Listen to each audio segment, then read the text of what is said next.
I'm here today to convince you of something. It's not anything that's been in the news, it isn't gun control or personhood or immigration reform. It's reform of something a bit more fundamental and, at least to me, a little bit more important. I'm here today as a champion of a dying art form.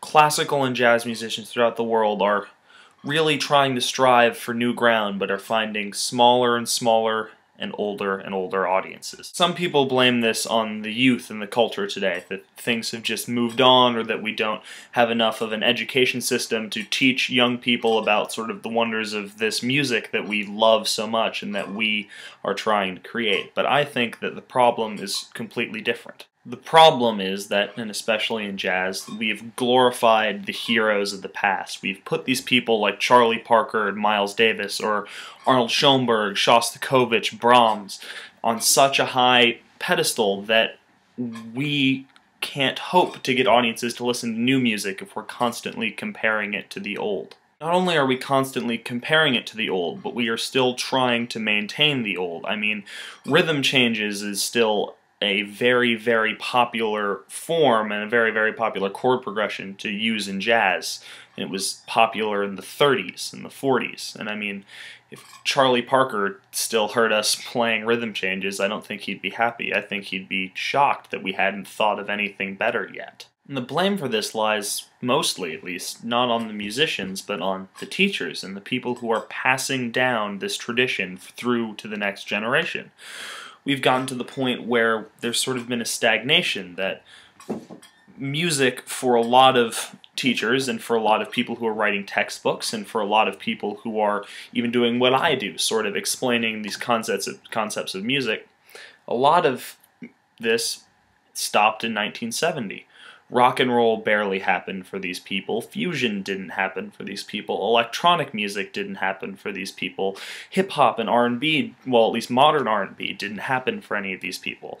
And so we're stuck with a group of teachers who are only teaching the old and are not looking to find the new and explain the new to students. This may be true in other disciplines, but especially in music, this can't be allowed to happen. Music has to keep moving forward if it can be seen as a viable expression of our culture and expression of our ideas. There are some universities trying to address this problem, in particular Berklee College of Music, the University of North Texas, and McGill, and the Conservatory of Amsterdam are really trying to break new ground in getting these new ideas to students, but these universities are unfortunately expensive, and their methods take a long time and aren't nearly as far-reaching as I believe they should be, but unfortunately I think it's more as they can be. We've gotten to a point where students are content to continue learning the works of the past. We are content with the blues. We are content with rondo form. We are content with the sonata.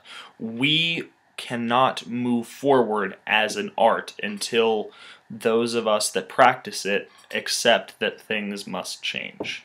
Got something hanging on my wall back here that I think I need to show you. Gotta get it down. It's gonna be pretty difficult to see. I'm gonna have to hold it up here. This is, I don't know if it says, the Lydian chromatic concept of tonal organization. It was, and still is, one of the first major theories of music to be derived from jazz, to be born from a new kind of music.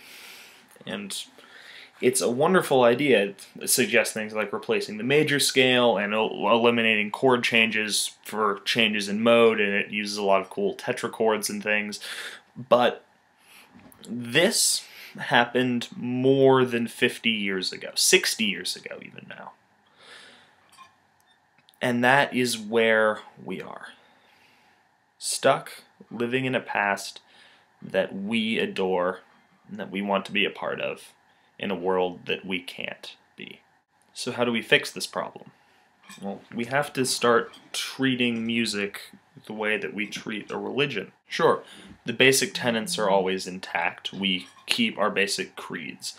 But over time, we adapt new strands, new branches of our faith to communicate new ideas, and we get rid of old ideas, things that don't match with modern society, things that can't be left.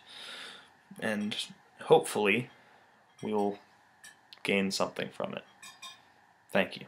I put some links in the doobly-doo of cool concerts and actual new music that you guys can hopefully check out. Thanks for watching, and I'll see you next time.